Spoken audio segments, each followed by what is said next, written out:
another class. And inside this bacterial infection topic or class, enteric fever or typhoid fever is the main point.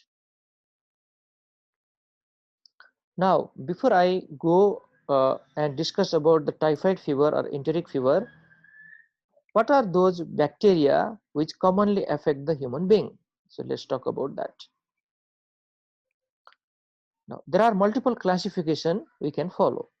The first of them is aerobic bacteria or gram-positive bacteria. Okay, under aerobic, the gram-positive variety we are talking. Okay, but they are not the same thing. Okay, please remember, we have already done this in microbiology. Aerobic means for the multiplication or for the growth, they need oxygen. Without oxygen, they cannot grow properly. These are aerobic bacteria. Gram-positive and gram-negative is the staining pattern. Now, cocci, Staphylococcus aureus, Staphylococcus epidermidis, Streptococcus pneumoniae, also known as pneumococci, Group A, beta hemolytic streptococci or Streptococcus pyogenes, Streptococcus agalactiae, also known as Group B streptococci or GBS. Okay, this is called GBS, Enterococci, and Streptococcus viridans or viridans group of streptococci. Now, what are the disease caused by them? At least 1 point there, okay, 1 or 2 points. Staph aureus is very virulent, or you can say highly virulent organism. It can cause many different types of infection in our body. If this question is asked to you, just remember skin and subcutaneous infection are very commonly caused by Staphylococcus aureus. Apart from them, pneumonia, we call it staphylococcal pneumonia, where there are lots of pneumatocele formation in the lung. It can cause meningitis as well. It can cause septicemia. It can cause osteomyelitis. Okay, it can cause septic arthritis. It can cause acute bacterial endocarditis. So many infections you can list under Staphylococcus aureus. Whereas Staphylococcus epidermidis is one of the normal commensal which is present on our skin. So it can cause some minor infection there. For example, if we have put IV cannula in a patient and if that area was not cleaned properly, it can cause local infection there. Okay, sometimes it can cause urinary tract infection as well. Urinary tract infection. And sometimes, very rarely, in immunocompromised people, it can also cause septicemia. Streptococcus pneumoniae or pneumococci, another very important bacteria, favorite of the examiner because of the spectrum of the illness it can lead. Like pneumococci, okay, cause pneumonia, definitely. That is the first disease which should come in your mind, pneumonia. One of the commonest organism is pneumococci or Streptococcus pneumoniae. Meningitis, meningitis in older children and in adult, the commonest organism which cause bacterial pneumonia is pneumococci. Now, septicemia is also caused by pneumococci. Otitis media, okay, inflammation or infection of middle ear, very commonly caused by pneumococci. So these are some of the important illness. Group A, beta hemolytic streptococci, student can easily answer, and I have included this in my classes or slides also. Two of the condition you can quickly remember here. Rheumatic fever and PSGN are caused by group A beta hemolytic streptococci. It can also cause some acute infection like tonsillitis or pharyngitis. Even scarlet fever is caused by them. Septicemia can be caused by them. Pneumonia can be caused by them. So many things are there. Now, group B streptococci or GBS. This is one of the commonest organisms which cause neonatal infection or infantile infection, okay, when they are quite young or towards the neonatal age group. This is usually obtained from the maternal genital tract. So the common infection caused by them are, you can say just one term here, neonatal infection, and different disease comes under that, like neonatal sepsis or septicemia, neonatal meningitis, neonatal pneumonia. Any infection in the neonate, GBS will come there as one of the causative organisms. Enterococci, okay, enterococci, they are present in the bowel and they may, cause a different problem there. If they migrate from there, they can cause septicemia. They can cause bacterial endocarditis as well, and they can cause even peritonitis and different GI sepsis.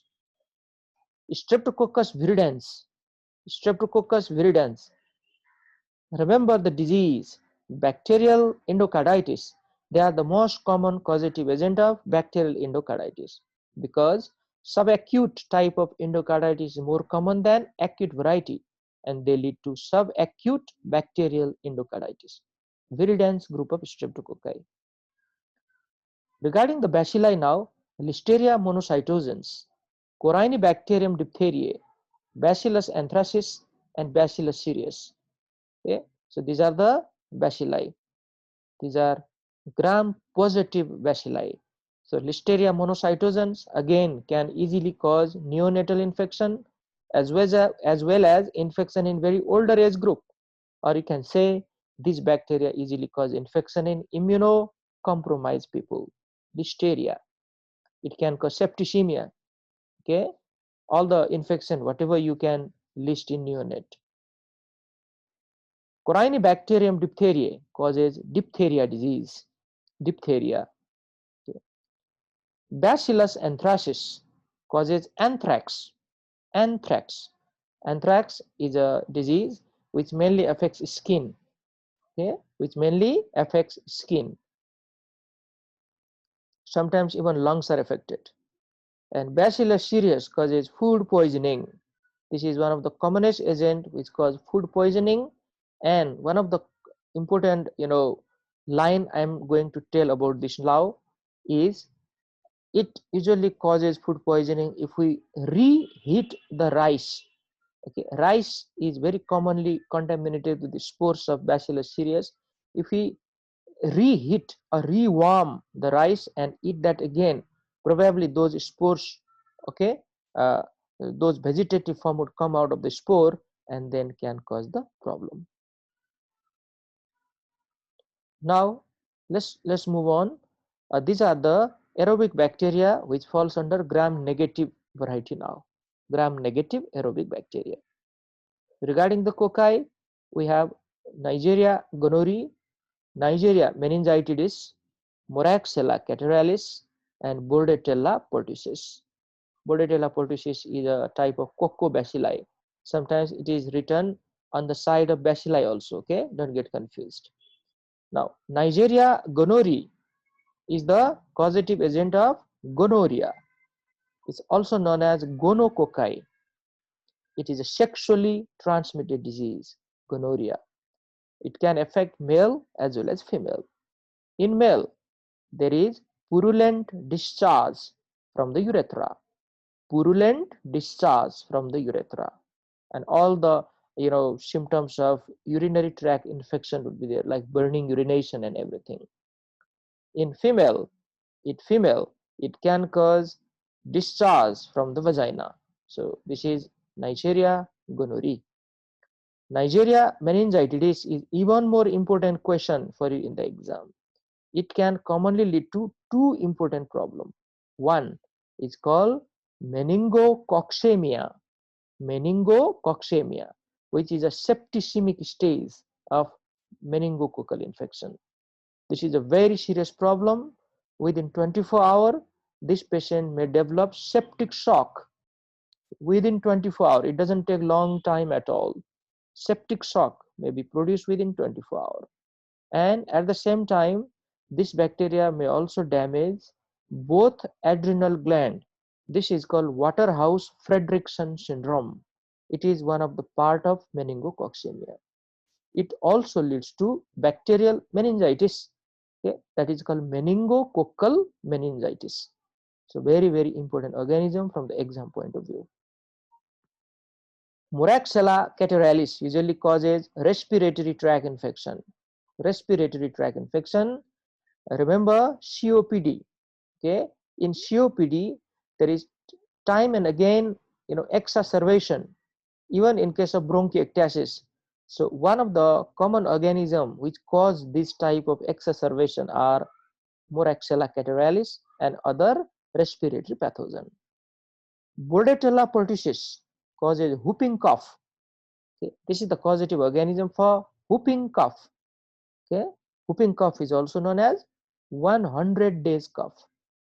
100 days cough, and usually children are more commonly affected because uh, see that a bit of point about this, we have vaccination against whooping cough actually, DPT vaccine. That P is pertussis, right? But still in so many places of the world whooping cough is happening, probably because all of those children we could not vaccinate properly. Now, after these cocci, let's go to the bacilli. Let's go through the list now. I'm sure majority of the students already know these bacilli and at least one problem what they cause. E. coli or Escherichia coli, Klebsiella species, Proteus species, Haemophilus influenza, especially Haemophilus influenza type B, Legionella species, Salmonella species, Shigella species, Campylobacter jejuni, Helicobacter pylori, Pseudomonas species, Brucella species, Vibrio cholerae, and Yersinia pestis. You have to correct the spelling here, okay? This is Yersinia pestis. Now, E. coli, any student can answer. Urinary tract infection is probably the most common infection caused by E. coli. Okay. UTI, sepsis or septicemia, sepsis or septicemia.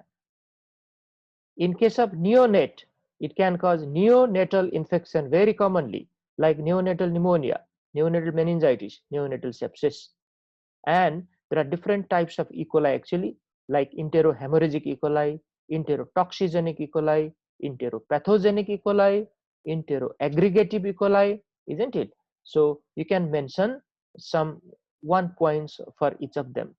One important example I like to give here, HUS, hemolytic uremic syndrome, is caused by enterohemorrhagic E. coli. So this is one of the example. Klebsiella. Now, Klebsiella is one important member of gram-negative bacilli, and it usually causes hospital-acquired infection. Hospital-acquired infection, very serious organism. Proteus. Proteus, again hospital-acquired infection and urinary tract infection. And in that urinary tract infection, it is associated with one stone formation. Remember that? That is called triple stone. Triple stone. Okay. Haemophilus influenza, so many different disease I can list here.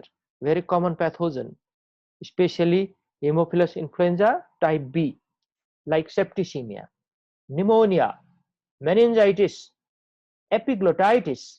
Acute epiglottitis is also caused by Haemophilus influenza type B. Even otitis media can be caused by that. Legionella causes Legionnaires disease, a type of pneumonia. Salmonella, okay, typhoid fever and food poisoning. Shigella, bacillary dysentery. Campylobacter jejuni, bloody diarrhea. Helicobacter pylori, peptic ulcer disease. Pseudomonas, hospital-acquired infection. Brucella, brucellosis. Let's continue.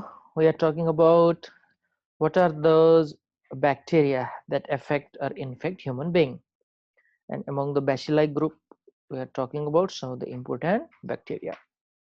Now,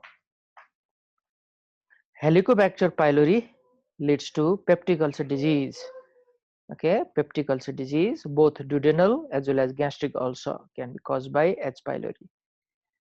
Regarding those conditions, 100% of the duodenal ulcer cases are associated with H. pylori infection, but around 70 to 75% cases of gastric ulcer are only associated with H. pylori. H. pylori also can lead to gastric cancer. So don't forget that, can be important question in the exam.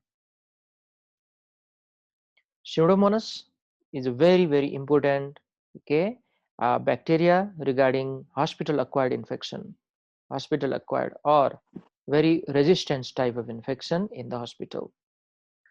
And the treatment of pseudomonas is also difficult. You have to choose a specific anti-pseudomonal drug for that. One of the drug belongs to third generation cephalosporin, okay, and that is ceftazidime. Ceftazidime is very commonly used in the treatment.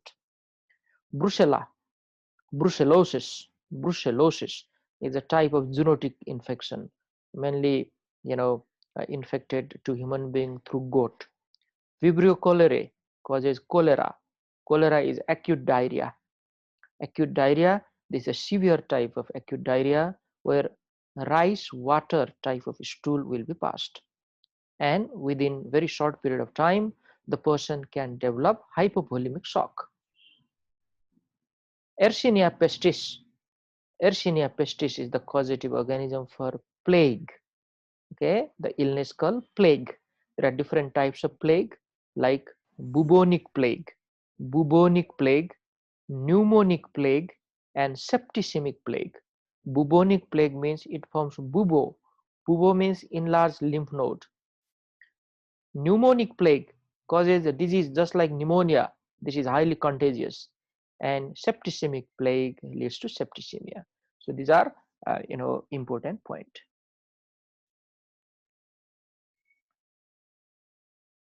Let's move on. Now let's talk about anaerobe, which causes infection in human being. Anaerobe, we again divide them into gram positive and gram negative anaerobe. Now anaerobe means, okay, in the presence of oxygen they cannot survive. So exactly opposite to aerobe. In the presence of oxygen they cannot survive, means they need relatively hypoxic environment for the growth.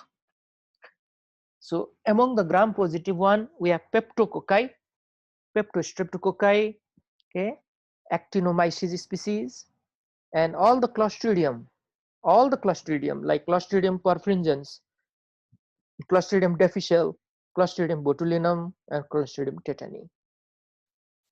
Now peptococci and peptostreptococci, they causes different types of anaerobic infection. They may cause infection inside the abdomen, okay, or even in the lung. Actinomyces cause actinomycosis. This is a disorder known as actinomycosis. It can cause infection in different parts of the body, like in the neck area, even in right iliac fossa, or even in the lower limb. Now Clostridium perfringens, okay, causes gas gangrene. It's a very important disease called gas gangrene, Clostridium perfringens, and that gas gangrene can rapidly spread in short period of time and kill the patient. And one of the important treatment is amputation of the limb.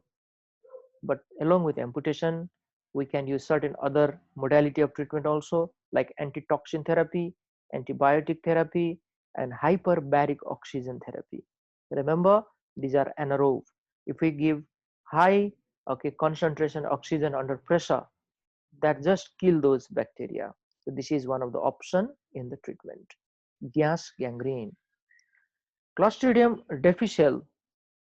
Okay, can anybody tell me which infection is caused by Clostridium difficile? Yes, guys.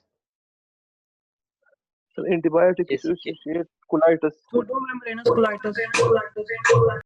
Very good. Okay, both of you are absolutely correct. It is known as antibiotic associated colitis or pseudomembranous colitis. Very good. Now let me talk a little bit about it. If we give broad spectrum antibiotic for relatively longer time to the patient, okay, those broad spectrum antibiotic will kill those good bacteria in our GI tract. These are called a relatively good type of commensal. Remember, commensals can also be two type. One is relatively better type, another is relatively aggressive type. So this better type, okay, better type of commensals, please mute yourself. These better type of commensals will be killed, and relatively aggressive commensals are only left, and that can cause the infection. This Clostridium difficile belongs to that. So that leads to antibiotic associated diarrhea or pseudomembranous colitis. This is very important question. Clostridium, now a bit about this regarding the treatment, because it is an important question for in the exam, okay, and we should utilize this type of moment actually, because nobody is going to teach you separately or differently regarding this bacteria. So the treatment, okay, is vancomycin and metronidazole. Vancomycin and metronidazole are the treatment which are used for this particular bacterial infection. Clostridium botulinum causes botulism. The name of the disease, botulism, and this disease is caused by a toxin known as botulinum toxin. Now, some points regarding this botulism. It is also known as descending paralysis. Descending paralysis.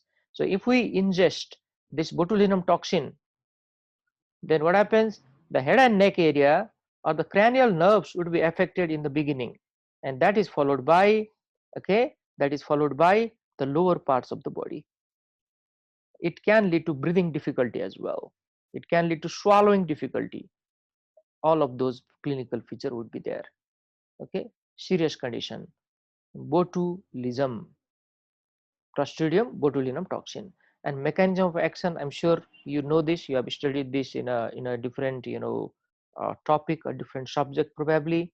This is a toxin which doesn't allow acetylcholine to be released from the presynaptic vesicle.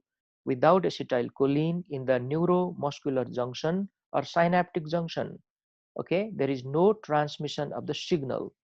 That can lead to dysfunction of different parts of the body, mainly paralysis.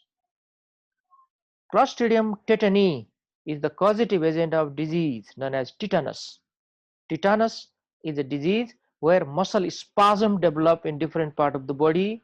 In a very severe condition of tetanus, the child or the adult develops opisthotonous position. Opisthotonous means the whole back is arching like a bow. Opisthotonous position. Never forget this. And this is mainly caused by some of the toxins which are released by this particular bacteria. That is called tetanospasmin. It leads to spasm of the muscle. Regarding the gram negative, we have Bacteroides fragilis and Fusobacterium, which belongs to anaerobic group. Okay, they can cause different anaerobic infection. Now, what are the other bacteria that can infect or affect human being? From the spirochete group, we have Treponema pallidum, we have Leptospira, and we have Borrelia. Now, Treponema pallidum is the causative organism or causative agent of syphilis, a type of sexually transmitted infection. This syphilis is a very, what should I say? It produces so many different, sign and symptom. Variable sign and symptoms are produced in the body. So according to Sir William Osler, if you know syphilis, you know the medicine. That is the reason why he said that. Because it can affect the genital organ in the beginning, later on the whole body would be affected. Cardiovascular system would be affected. Nervous system would be affected. Okay?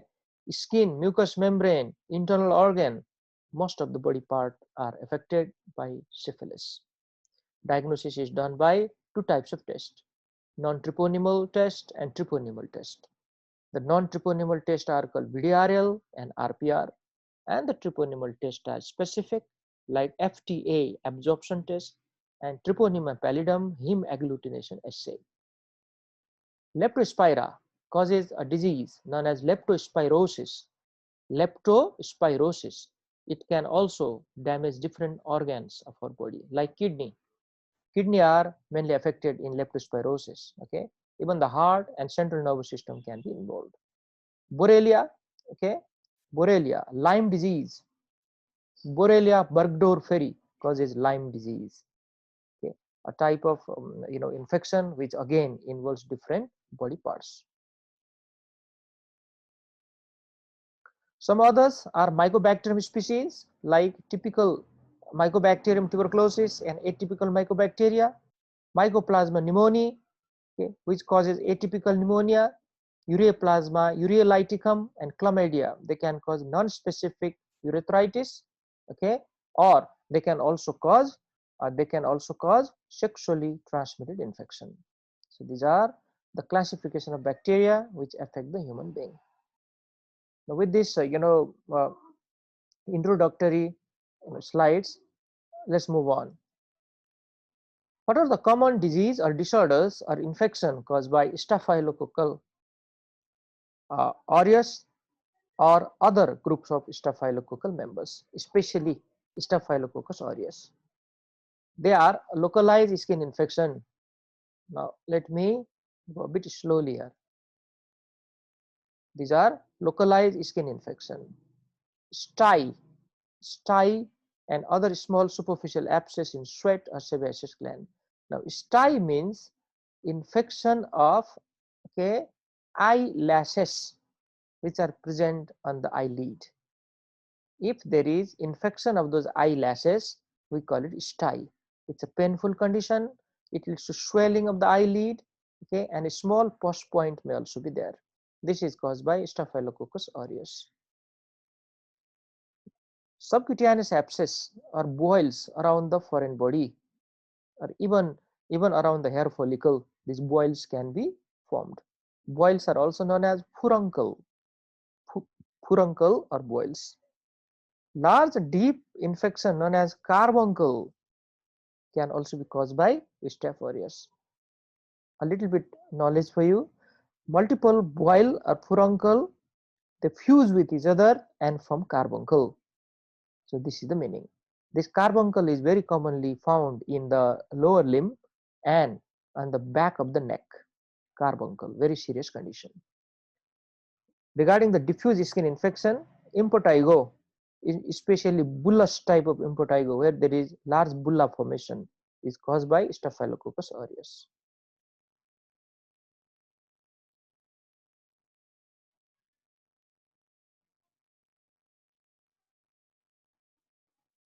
Okay, so look, have a look at this different picture. So see here, let me show you. This is impetigo. Okay, these are impetigo. It mainly causes infection in the children, in the facial area, around the angle of the mouth. Okay, and these are very superficial infection. These are associated with bulla in case of staphylococcal infection. If they rupture, okay, there is a honey colored crust formation on the surface. Honey colored crust formation on the surface. This is the hallmark of impetigo. See here, these are furuncles or the boils. These are pus-forming infection of hair follicle. Pus-forming infection of hair follicle. These are furuncle. These are carbuncle. Multiple furuncles, they fuse with each other and form carbuncle. You can still see a bit of pus drainage from there. And see this. These are the openings, okay, of those hair follicle. Probably these are the different furuncles which are fused with each other. And this is folliculitis. Folliculitis may be considered as a superficial infection or the most benign infection out of these three. Among furuncle, carbuncle, and folliculitis, this is the most benign one, but it can easily, complicate into furuncle.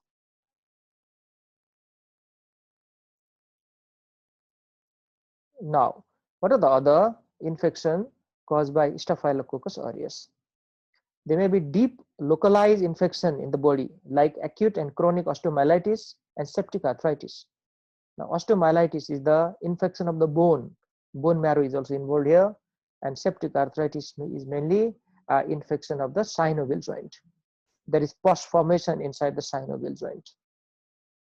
These are very serious condition of bone and joint. Long-term treatment is necessary.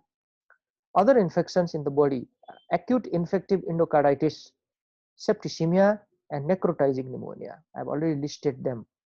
Now, acute infective endocarditis, large vegetations are formed there. Patients have high grade fever. They are very sick. Okay, and this Staphylococcus aureus can even involve the normal heart valve. Remember, That is a major difference between subacute endocarditis and acute endocarditis. Subacute endocarditis needs the valve which is already damaged, but acute endocarditis can occur even in the normal valve because this is highly virulent organism. Septicemia, okay, quite a common organism for septicemia, and necrotizing pneumonia. This is severe type of pneumonia which can easily complicate into lung abscess, okay, lung abscess, bronchiectasis, as well as pneumothorax because of the pneumatocyl formation. Some of the toxins produced by Staphylococcus aureus, okay, can cause a different type of problem in the body, like toxic shock syndrome. Okay, it is caused by toxic shock syndrome toxin. We call it TSST, toxic shock syndrome toxin. Let me write that term for you, TSST. Okay, this is the toxin which is causing toxic shock syndrome. Let me talk a little bit about it.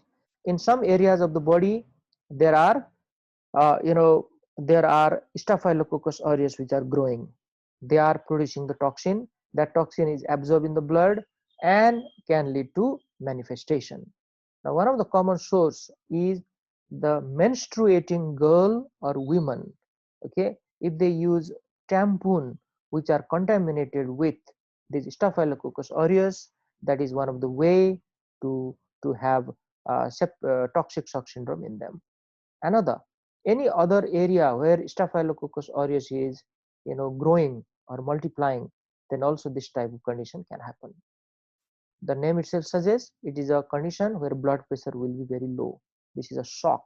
Okay, shock means decreased peripheral perfusion, where blood pressure is usually low in the late stages. Gastroenteritis is caused by enterotoxin, quite easy, enterotoxin, and scalded skin syndrome or staphylococcal scalded skin syndrome, 4S, SSSS, we say it is caused by exfoliative toxin, exfoliative toxin.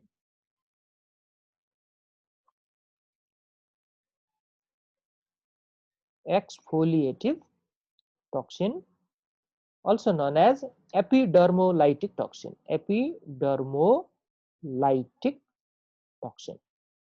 Okay, so these are the important toxin which can cause the problem.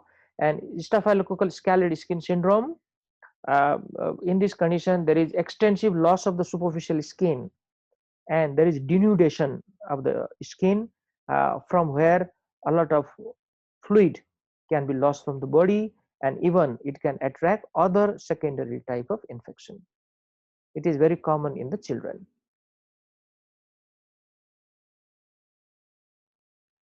Now you can see this picture here. Okay, have a look here. This is what I was talking about just now, staphylococcal scalded skin syndrome. This is a neonate, and look at the loss of the skin from the superficial part of the body. Okay, see here. So this is a typical picture. SSSS. Now, what are the predisposing factor or risk factor for staphylococcal infection of the skin?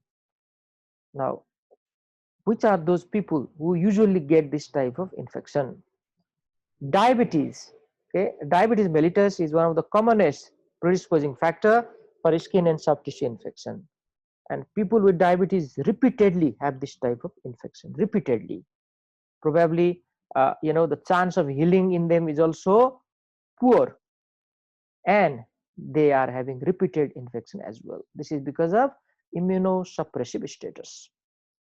Chronic lymphedema, again that lymphatic collection will attract the organism there. Peripheral vascular disease, okay, peripheral vascular disease, there is ischemia development, there is necrosis, probably gangrene, secondary bacterial infections are very common there. Steroid treatment, immunodeficiency condition, malnutrition, immunodeficiency condition, Other immunodeficient state apart from these which we have listed, like primary immunodeficiency disorder, we can give few examples there.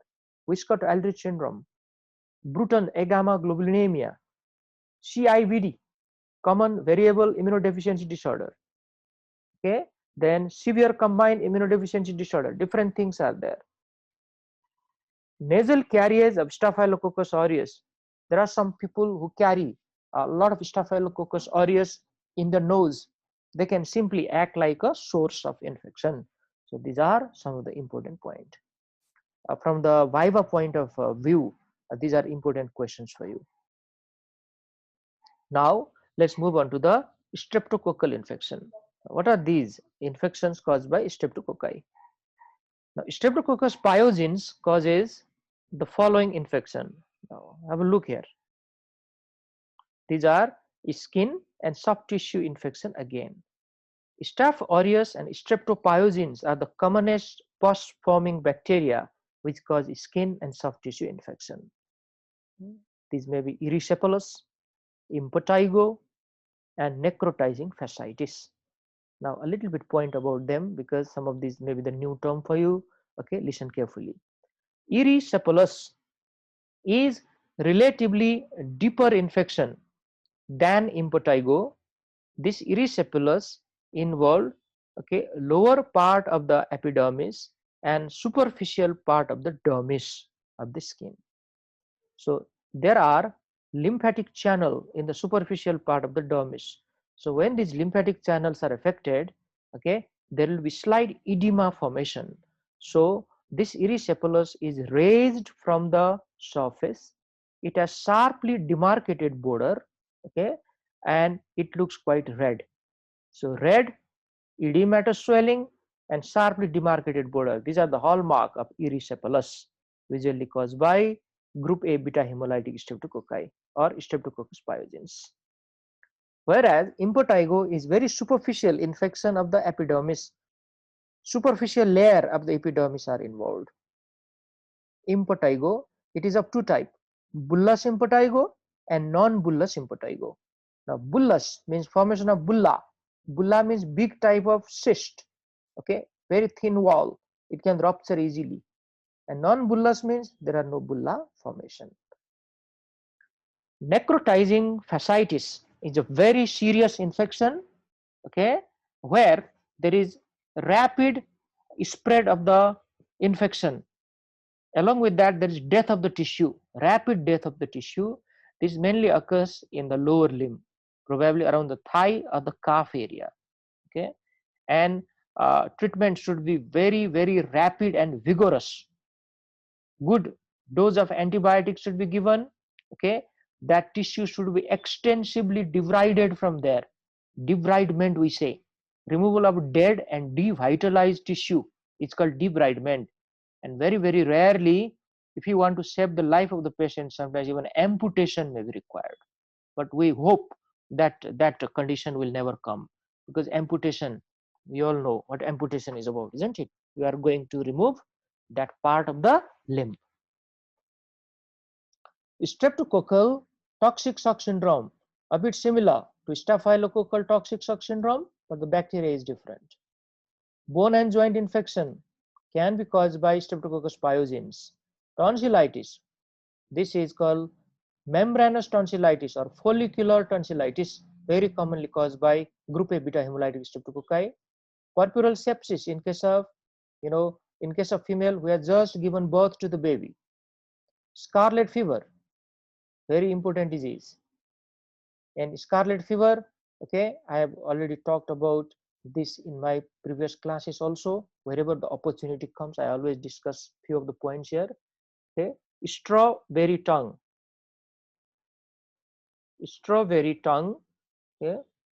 and sandpaper like rashes. Sandpaper like rashes are quite commonly seen. Sandpaper like rashes. So remember these points from this condition here. Scarlet fever, glomerulonephritis, which is called PSGN, commonly caused by this organism, Streptococcus pyogenes, this is called PSGN, and it can lead to acute nephritic syndrome and rheumatic fever. Okay, no need to discuss anything because many students know this already. So these are the important infection. Favorite questions in any exam. Now, other types of streptococci like alpha hemolytic streptococci, okay, which are Streptococcus mitis, Streptococcus sanguinis, and mutans, as well as salivarius. They are the member of viridans group of streptococci, which can lead to bacterial endocarditis. This is subacute variety, and they can also lead to septicemia in immunocompromised people. Okay, let's move on.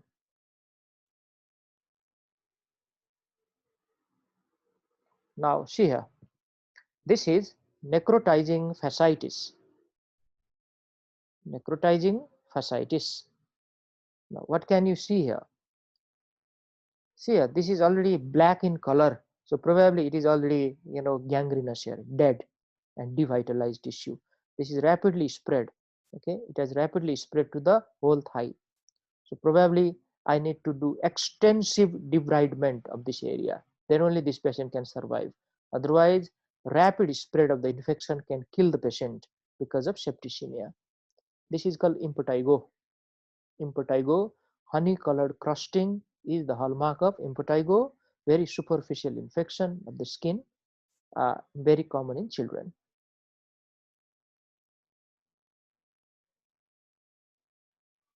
Now, what are the other type of streptococci that can cause the infection?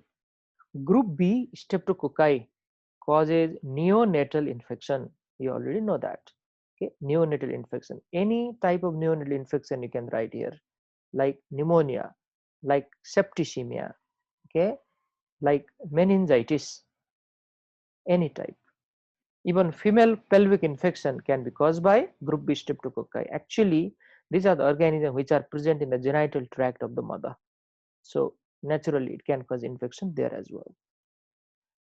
Another member of streptococci is Enterococcus faecalis. It can lead to bacterial endocarditis, okay, as well as urinary tract infection. Not a common causes of urinary tract infection and endocarditis.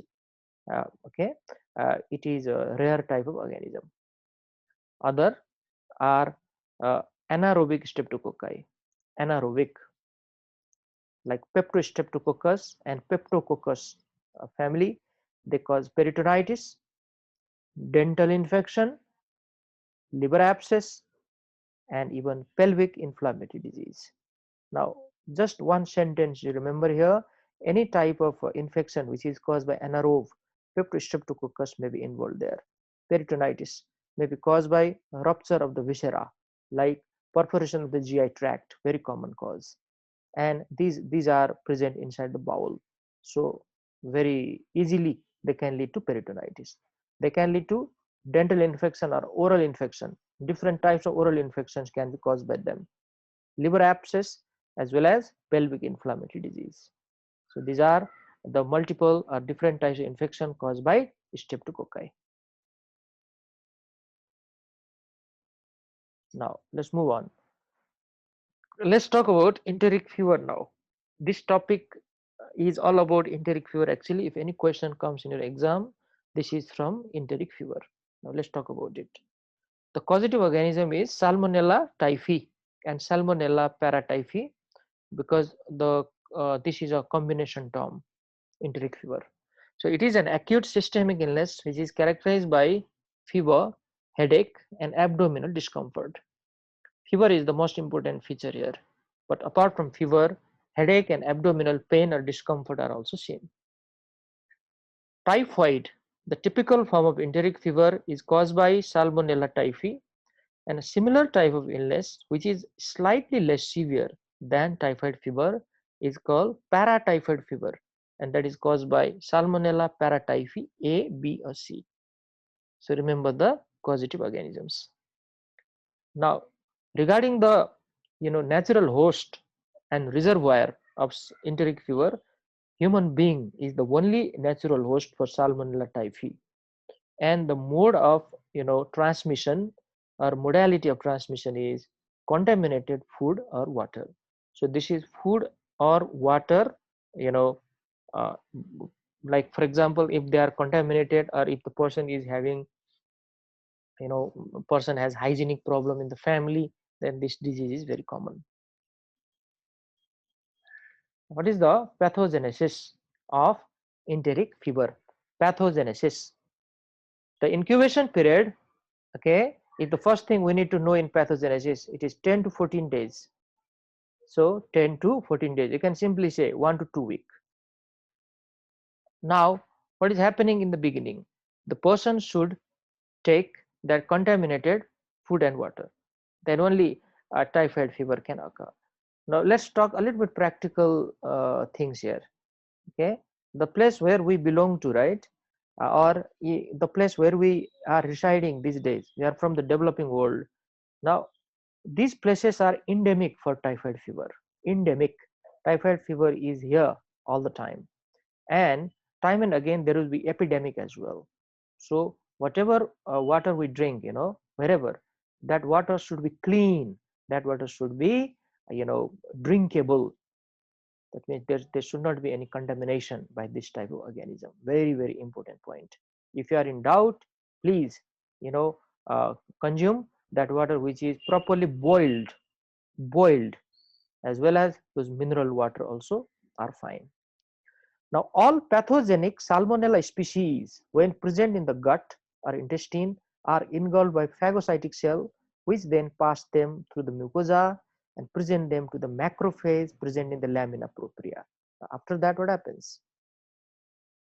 See here, the Salmonella typhi and paratyphi, they enter the host system primarily through the distal part of the ileum, because in ileum we have got Peyer's patches. These Peyer's patches are the target area for the Salmonella typhi and paratyphi. Target area means they damage that area, they may form ulceration there, and that ulcer can bleed. A lot of problems can happen in that area. This is important point for you to remember. Okay, it will be repeated later also. The bacteria then induce the host macrophage to attract more macrophages at that area where there is infection going on. They can survive inside the macrophages, very important point, and they can travel through the macrophages as well, just like Mycobacterium tuberculosis. Then they are carried through the mesenteric lymph node to the thoracic duct, and then through the thoracic duct into the blood, and through the blood they can go into the reticuloendothelial system, which is present in the liver, in the spleen, in bone marrow, and even in the lymph node. So these are the different things. They continue to multiply until some critical density is reached, just like any other organism, isn't it? This is the truth. Afterward, the bacteria induce macrophage apoptosis, breaking out into the bloodstream to invade the rest of the body. Just like other organism, there is to a critical number. After that, the cell will be ruptured and they come out, and then they spread to the whole body. So these are some of the important pathogenesis mechanism. Now let's move further. The bacteria then infect the gallbladder via either bacteremia or direct extension of the infected bile. There are two ways by which gallbladder is infected: through the blood or direct extension of the infected bile. Let me explain this first, and then when we move on to that flow chart, okay, everything will be crystal clear. The infection of the bile, after that happens, now see here where the bile is flowing to the GI tract, into the second part of the duodenum. So that bile is already infected with bacilli. So this bacilli can easily reach the intestine again for the second time, and when they reach, they again go to that Peyer's patches and infect there. So this second time infection of the intestine is even more damaging than the first time. Now bacteria that do not reinfect the host are typically shed in the stool and are then available to infect the other host. That's why hygiene has got an important role to play. That's why the state of food and water which we are taking or drinking, very important role to play in the transmission of the disease. Think about a condition when a cook is having this type of infection, and if they do not wash their hand properly, okay, then they can transmit the disease to many other people inside the family. If one member is having typhoid fever and that is a carrier of the typhoid bacilli, a lot of other member can be infected as well. So these are very important point regarding this condition. Now, okay, this is the pathogenesis. See there, ingestion, okay, then it passes through the gastric acidity, it goes to the small intestine, isn't it? It goes to the small intestine, multiply there, penetrate the mucosa, enter into the intestinal lymphatics, go to the thoracic duct, into the bloodstream then, and through the bloodstream it can go to the reticular endothelial system of different organ, then multiply there, re-enter blood for the second time, and then during this stage different clinical feature will be produced, and ultimately good morning everyone. So let's start today's class. Today I'm going to continue the same discussion, that is enteric fever. We're talking about this topic from yesterday, and yesterday we talked about uh, what is the pathogenesis of enteric fever and what is the mode of transmission. So let's quickly revise about the pathogenesis and then I move further. Now Shreya, this is very important topic from the exam point of view. That's why I'm taking it here now. After that contaminated food and water is ingested by a person, the Salmonella typhi, okay, which is the most important cause of enteric fever, or even paratyphi can cause that, pass through gastric acidity. Now, if gastric acidity is in a good amount, okay, then most of those organisms which pass through the gastric acidity would be killed. And some of the patients, they keep on taking drugs like antacid or even H2 receptor blocker, and they decrease the amount of gastric acid or they dilute gastric acid there. In those type of people, the passage of Salmonella typhi would be easier through the stomach. This is an important point here. Then it reaches the small intestine, okay. Then when it reaches the Peyer's patches, that is in the ileum, there is mucosal penetration, but it doesn't damage the epithelium that much. It can simply penetrate the mucosa. It enter into the lymphatics, okay. It enter into the lymphatics and then reaches the mesenteric lymph node where it can multiply. After that, it will reach the thoracic duct and enter into the bloodstream. This is called primary bacteremia. Okay, primary bacteremia. Now, after that, it can enter into the spleen, liver, and other reticuloendothelial system. Means it will enter into the macrophages. Inside the macrophage, it can multiply. It can survive inside the macrophage as well. So it can it can multiply, and once, okay, those macrophages have got enough number of bacilli, it can rupture as well.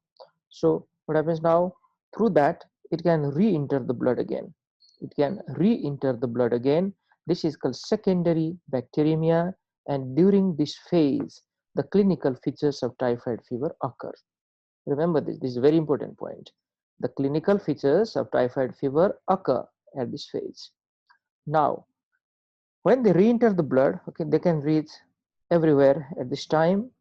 Then they can even reach the gallbladder, and from the gallbladder through the bile, they can reach the intestine again.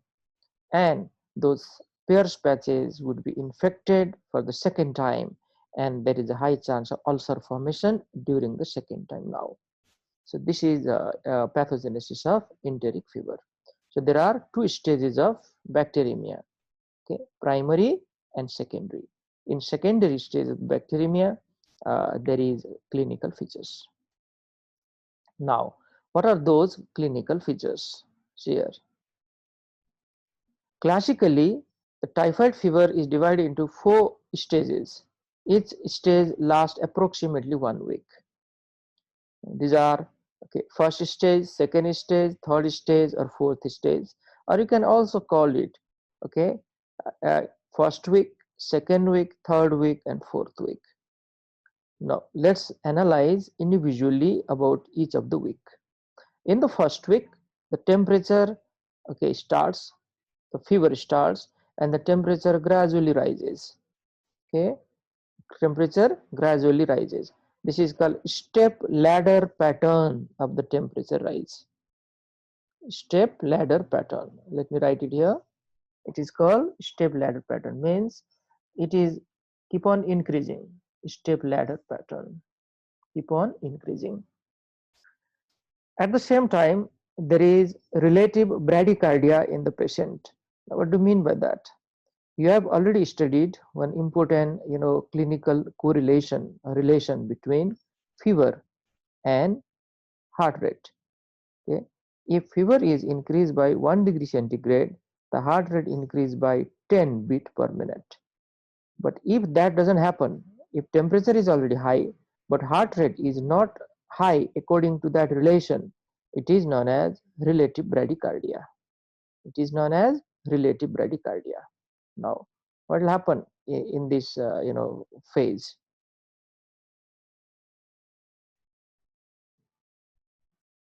Let's take one example here.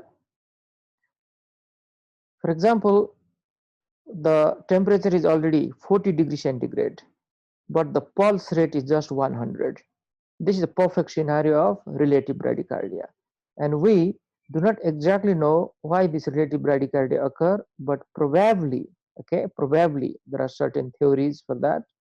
Probably the toxins which are secreted or released by Salmonella typhi, it can have effect on the conducting system of the heart, resulting in bradycardia. Malaise, headache, and cough are some other non-specific finding, and abdominal pain is also usually seen.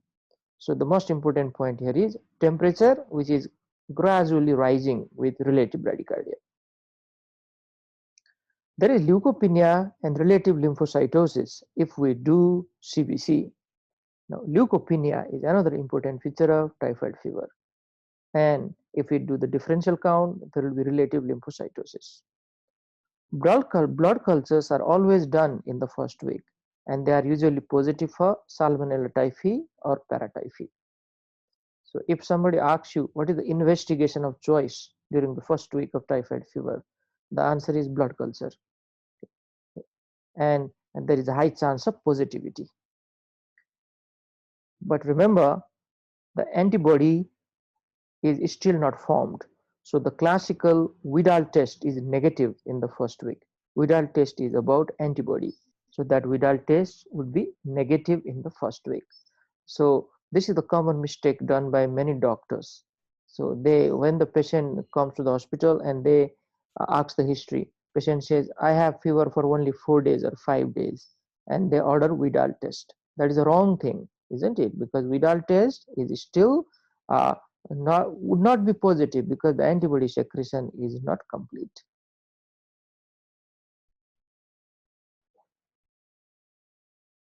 Let's move on. Now, what happens in the second week? See there.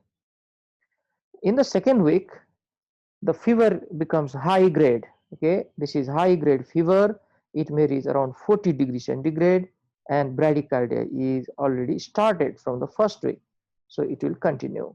This is relative bradycardia. Delirium is frequent. Now, this delirium is called acute confusional state, and whenever we have high grade fever, delirium is a part of that. Okay, so it can happen. This is delirium. Rose spot. This is the skin finding in case of typhoid fever. Skin finding in typhoid fever. Rose spot. They appear on the lower chest and abdomen in around 1/3 of the patient, and they are better seen in a fair skinned individual because they are a red spot on the skin. So even in typhoid fever, there is rashes present. And according to the different textbook, this rose spot approximately occur around 6th day of the fever. Okay, 6th day, but it may be variable in some of the patients. There are rhonchi present in the lung bases. Rhonchi means wheezes.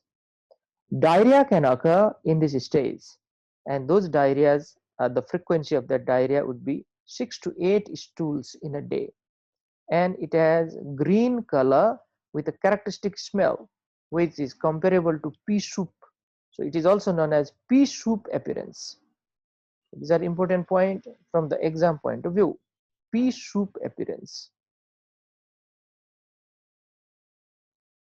Okay, so and this is green in color because of the presence of bile there. However, constipation can also be seen in some other patients. So it's a variable. You should ask this history whether you have diarrhea or constipation. Okay, and note that this is important point. The abdomen is distended and painful in the right lower quadrant, where borborygmi also can be heard. In the right lower quadrant, this is the area where ileocecal junction is located. So terminal part of the ileum probably is the area which is affected by typhoid fever. Remember those Pear's patches, they are present in the terminal part of the ileum. And even borborygmi can be heard. This is increased bowel sound, borborygmi. The spleen and liver are enlarged. This is hepatosplenomegaly. And they may be tender as well as there is elevation of transaminase in the liver. So hepatosplenomegaly. Rather than liver, spleen is more important in this case. But this spleen is not that big or massive. It may be just palpable. And one important point, I'm sure every student know that spleen should already be enlarged by 2 to 3 times, then only it is palpable. It is already enlarged by 2 to 3 times, then only it is palpable. The Vidal reaction is strongly positive now because this is the second week we are talking about, and the antibody are already formed. So what are those antibody? Anti-O and anti-H antibody. Anti-O and anti-H. Now you may be wondering what are the meaning of this. Anti-O means this antibody is against the somatic antigen. O is for somatic antigen. H is for flagellar antigen. The Salmonella typhi is the motile type organism. So anti-O for somatic antigen, anti-H for flagellar. So these can be detectable.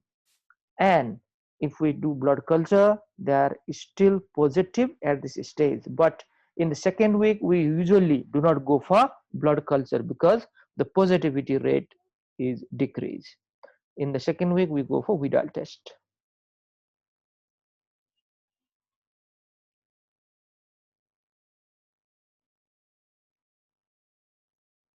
Okay, let's move on. Now, what happens in the third week? What happens in the third week of the illness?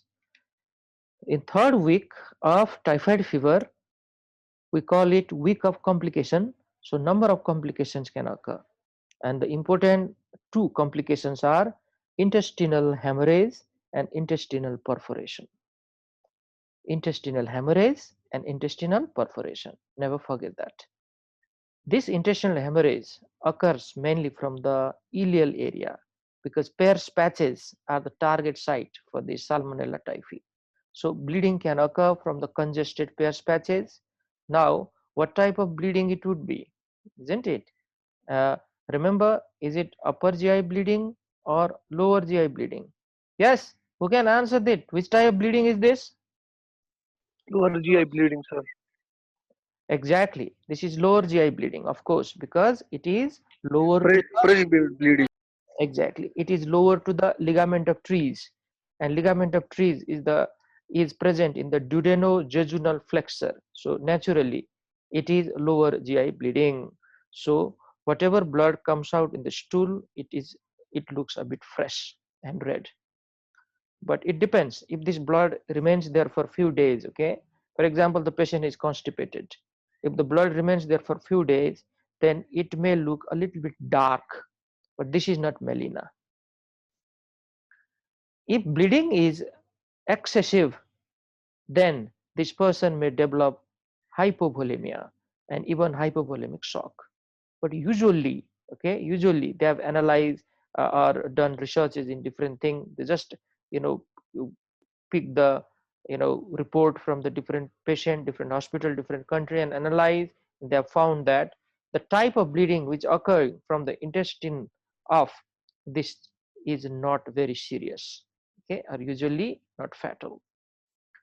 Another important complication would be intestinal perforation. Now, this is called GI tract perforation. So, signs and symptoms would be almost similar to the peptic ulcer perforation or even appendix perforation. So, what will happen now?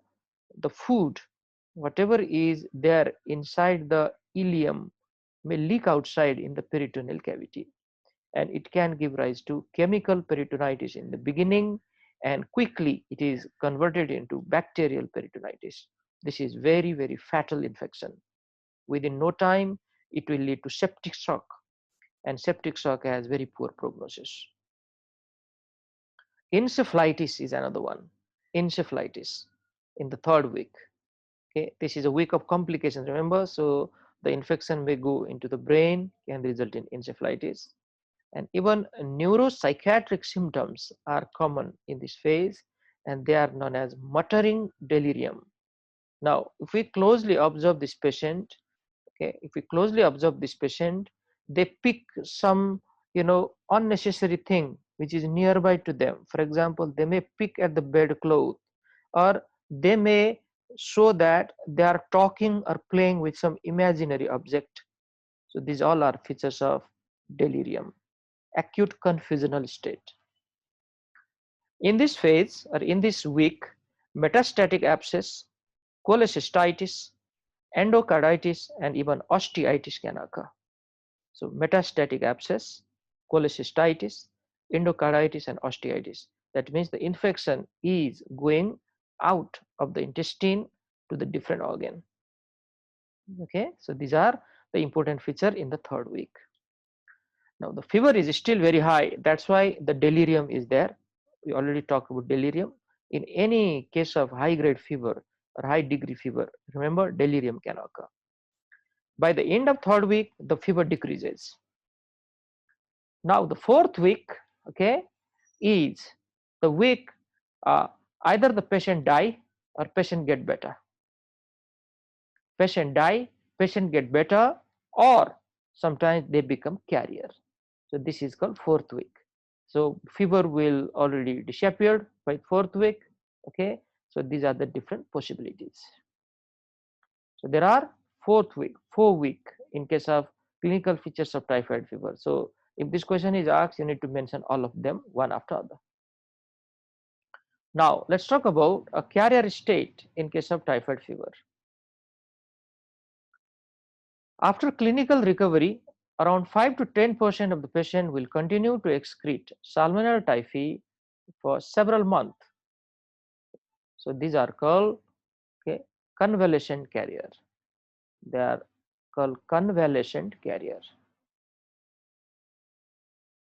The patient have already recovered from the clinical features. There is no fever, okay, nothing, no other symptoms, but still they continue to excrete Salmonella typhi, convalescent carrier. Between 1 to 4%, they'll continue to carry the organism for more than a year. So this is chronic carrier. Long duration, chronic. Longer duration is chronic carrier. Quite easy. And the usual site of carrier is the gallbladder area. Remember the role of gallbladder in pathogenesis. We already talked about. Okay, especially after secondary bacteremia occurs, the bacteria can easily go into the gallbladder. They may multiply there, they may stay there for a longer time, and through the bile they may again reach the intestine. So some of the bacteria may remain inside the gallbladder for a long time, and those patients act like a chronic carriers. Especially that will be easier if gallstones are also present, because they will find the hiding area there in the gallstone.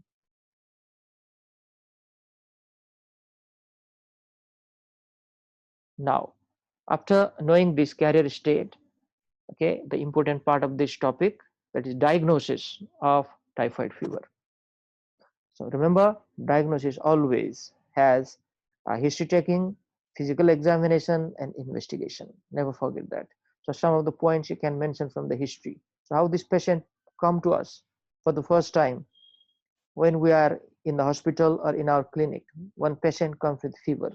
How I suspect this is a typhoid fever. This is the way you need to think. Okay? Then only you can diagnose this type of cases. So you take the history, you ask, how long was the fever? For how many days? The patient may say 4, 5, 6, 7, 8, whatever. Okay. Now listen carefully here. If the patient says fever is there for only 3 to 4 days, I don't think of typhoid fever at this time. No, I'll think about some viral infection or some acute type of bacterial infection. Okay. So uh, I will examine the patient. If there are no signs present, probably I'll give only antipyretic drug and send the patient home. Call the patient after 2 to 3 days. If still fever is persisting, then at that time I will think about typhoid fever. That is the way. 2 to 3 days fever is not typhoid fever. I don't think typhoid fever during that time. Otherwise, over treatment will happen. Okay, you give very powerful antibiotic unnecessarily. Now, what are the investigation you like to do in that time, isn't it? We start with CBC. Definitely start with CBC. So in case of typhoid fever, if I do CBC, the total count will be decrease. It is one of the condition where there is leukopenia, and if I do differential count, there will be lymphocytosis. Leukopenia with lymphocytosis. Important point. Now I will do blood culture. This is still in the first week, so blood culture is the must, and it is usually positive. It is usually positive. Now after the first week, okay, after the first week, I will do Vidal test. In the second week, Vidal test is the best. And after second week, okay, Vidal test can be done, but you can also do urine culture and stool culture. Urine culture and stool culture. So these are the different way. So many of the patients they present in the first week and second week. So if you remember blood culture and Vidal test, okay, you can answer nicely. Now let's move further. Culture of intestinal secretions, fecal matter and urine is also used, although care must be taken to distinguish acute infection from chronic carriers. So if you do especially the fecal culture, okay, there may be presence of the organism there. If they don't have any sign and symptom, then it is called chronic carriers. Okay, so it also has a huge implication in the preventive aspect. We'll talk about that later. Bone marrow culture is more sensitive than blood culture, but it is difficult to obtain bone marrow because bone marrow is an invasive test. So we need to put a bone marrow needle there. Okay, it is a painful procedure. It cannot be done by everyone, isn't it? Some expertise maybe should be there. So it is not commonly done. That's what I'm saying here. Now, sometimes it is required also, especially in patients who have already received antibiotic, because the chance of blood culture positivity after taking antibiotic is very less. So during that time, bone marrow culture can be done. I already talked about the importance of serological tests like Vidal test, okay? And Vidal test is important in the second week onward. Don't do this in the first week. Don't do this. So if you do 2 Vidal tests, it is even more significant because this is importance in the interpretation of rising titer. Okay, rising titer. Now listen carefully here. This is important knowledge in this field. Rising titer means for the first time you have done the Vidal test, a certain titer would come, and if you repeat that after 3 to 4 days or after a week, and if that titer is rapidly high or rising than the first one, then your diagnosis is confirmed. This means this is a recent infection. If just once the titer is done and if it is slightly high, probably it may be the interpretation of past infection as well, recent past. Okay, not that long time ago, recent past, probably there is infection with similar looking organism. Now, what are the complications of typhoid fever? Now, some of the complications we have already mentioned before. Bowel or intestinal complication, it may perforate and there may be bleeding. Perforation is always considered very serious complication than hemorrhage. This hemorrhage is not that massive. Septicemic foci can go into different area and may cause bone and joint infection, osteomyelitis and septic arthritis, meningitis or even encephalitis, and cholecystitis. These are quite common. Toxic phenomena can also occur, resulting in myocarditis and nephritis. Okay, these are probably because of the toxins, myocarditis and nephritis. So these are the common complications of typhoid fever. Never forget the first two, perforation and hemorrhage. Now, finally, let's talk about the management. Now, this is bacterial infection. So antibiotic plays a big role. Antibiotics has to be given. Now, which is the antibiotic of choice here? Okay, so this is the important question. And whenever this type of question is asked, okay, you should be a bit clever to answer. And the ideal or best answer in this situation would be, I will do blood culture and sensitivity test. After that sensitivity test result would come, okay, then I will change my antibiotic accordingly. But I don't wait for that blood culture report to come.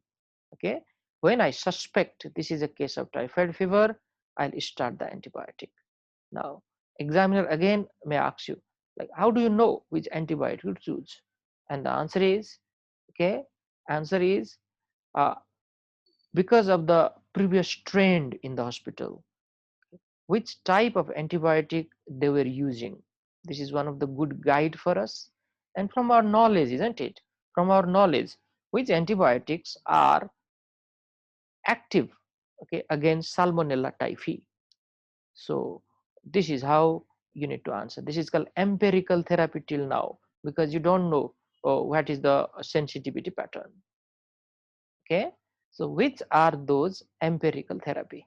See here, we can use chloramphenicol 500 milligrams 6 hourly, ampicillin 750 milligrams 6 hourly, or even cotrimoxazole.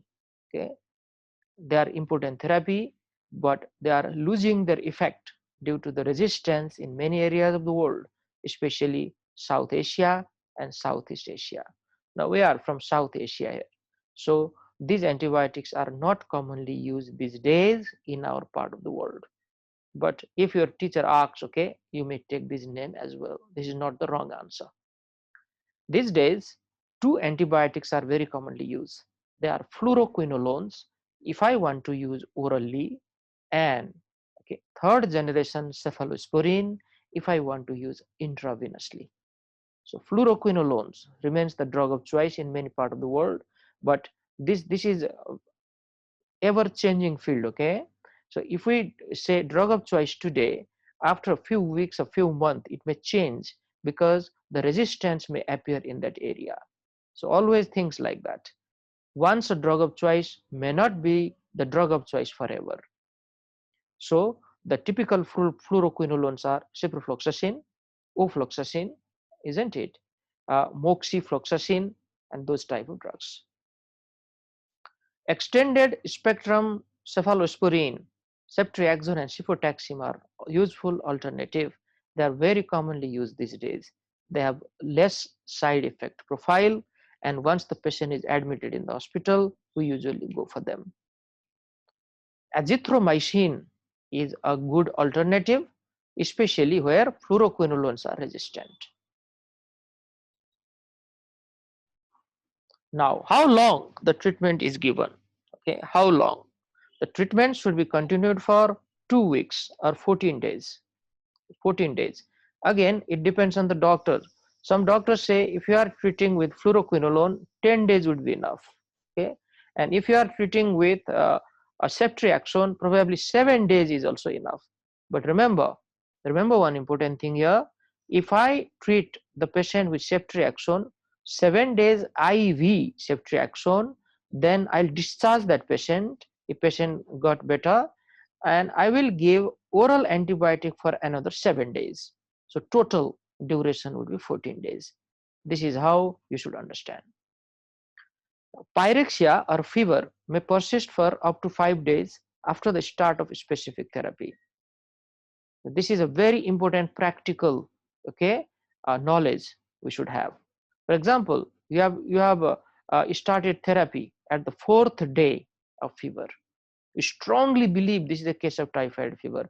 There is relative bradycardia, there is high grade fever, okay, and there is leukopenia. You think this is a case of typhoid fever. You have sent blood culture also, but the report has not come yet. Now you have started antibiotic already. Your choice is, for example, levofloxacin or ofloxacin. But tell to the patient fever will continue to happen, okay, still another 4 to 5 days the fever will be there, even if the drug is working properly. This is very important knowledge. Otherwise, what the patient think, oh, I have already taken drug for 2 to 3 days, fever is still there, this doctor is useless, this medicine is useless, so they may go to the other places. So this is your job to convince them. Even with effective chemotherapy, there is still a danger of complication, recrudescence of the disease, and the development of a carrier state. So these are some of the important points. Again, the practical point. Complication can still happen, those intestinal complication, recrudescence of the disease. Recrudescence means, okay, the microorganisms are still there, but they are present in a very small number, and they may suddenly, start to multiply, and then signs and symptoms may come back. This is called recrudescence of the disease. The chronic carrier should be treated for 4 weeks with ciprofloxacin, or you can even go for cholecystectomy in some of the cases. Cholecystectomy. Now, these chronic carrier, okay, are usually harboring or carrying those Salmonella typhi inside the gallbladder. So either I need to give ciprofloxacin drug for a long time, that is 4 weeks, or I need to sacrifice that gallbladder by doing cholecystectomy. Then the carrier state would be over. Now finally, what are the preventive aspects of this illness? Okay, this is a bacterial infection, and we all know what is the modality of transmission. This is fecal-oral route. Okay, so food and water hygiene is very important here. So this is mainly done through improved sanitation and clean water. Water should be boiled, and then only we should drink. This is very important message. Travelers should avoid drinking untreated water, ice in drink, and eating ice creams. This ice in drink and eating ice cream, they usually have Salmonella typhi, and during that situation, Salmonella typhi may be viable for a longer time. Okay, so this is important. So if possible, those type of things should be avoided. Now regarding the vaccine, there are 2 vaccines, okay, or 2 types of vaccine which are available. Now these vaccines are live oral TY21A vaccine. This is also known as TIF oral vaccine. Typhoid oral or TIF oral we say. This is a TY21A oral vaccine, and another is a injectable typhoid polysaccharide vaccine. This is the injectable. So one is oral, one is injectable. The oral vaccine is a live one. This is the important question which will be asked in the exam. Okay, remember this. This is example of live vaccine. And injectable is of course inactivated. Both are between 50 to 80% protective and are recommended for travelers to areas where typhoid is endemic. So this is a good type of vaccine, and they are around 50 to 80% protective. Now whenever the person is planning to travel to the endemic area, they should take this vaccine and then only go there.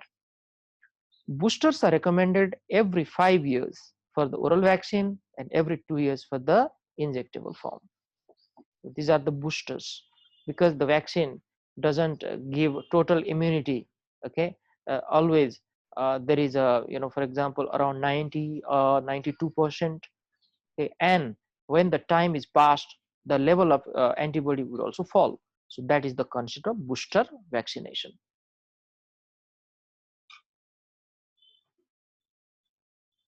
Okay, so at the end, these are the questions. So let me, there are a few minutes, so let me give you some important, summary of this topic.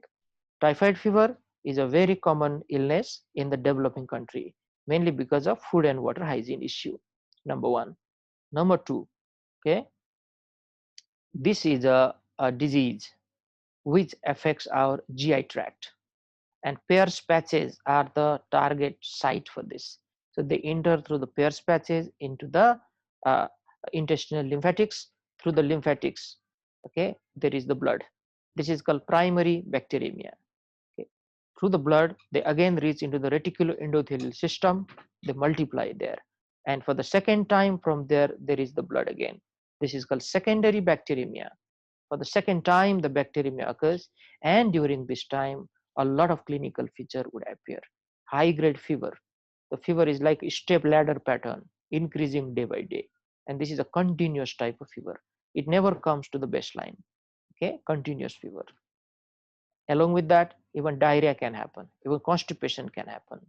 Rose spot are the important feature.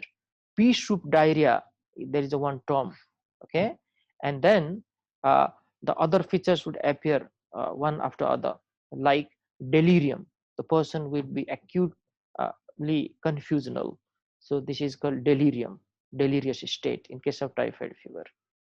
The bacteria may go into different parts of the body, okay, and in the third week, this is called week of complication.